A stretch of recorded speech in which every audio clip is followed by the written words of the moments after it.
Stagecoach 2025 Review, Garth Brooks is Luke Combs' friend in Low Places in epic cameo. What's enough to knock the focus off Luke Combs in our review of his Sunday headlining set at Stagecoach 2025? How about a surprise guest appearance by Garth Brooks to sing his country hit to end all country hits, Friends in Low Places? Yep, that'll definitely do it. And so it was that Combs put a most thunderous finishing touch on what will surely go down as one of the most epic headlining sets in recent Stagecoach history. There was certainly a sense of heightened anticipation as Combs explained that he wanted to do something special to end his set before saying that special something would be a rendition of Friends in Low Places. Still, Combs played somewhat coy as he sang the first portion of the song himself, very well, I might add, only for Brooks to quietly appear on stage and take over singing some of the most iconic lines of his illustrious career.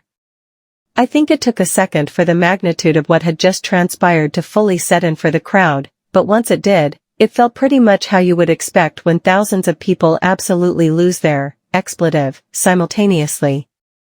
What happened over the next few minutes felt like a shot, or three, of pure Stagecoach adrenaline. Stronger and more intoxicating than any of the many varied liquors that had been guzzled all over the Empire Polo Club grounds over the previous 72 hours or so. It felt like nearly everyone in the crowd was singing along as Brooks and Combs, both sporting the biggest grins possible, drank in the moment, turning the singing over to the crowd for large portions of the song but interjecting just enough to remind us that we were witnessing a moment that will go down in country music lore.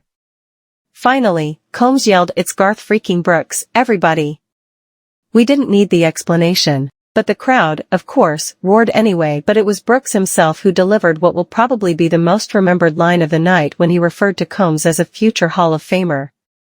If you care about country music at all, then the significance of the moment was undeniable. We had all just spent 90 minutes witnessing the coronation of Luke Combs as the new king of country music, and now one of its god was here sticking the crown on his head. It's a title that Combs, despite being his ever-humble self, left no doubt to owning claim to as he led the crowd through a commanding 90-minute barrage of his biggest hits.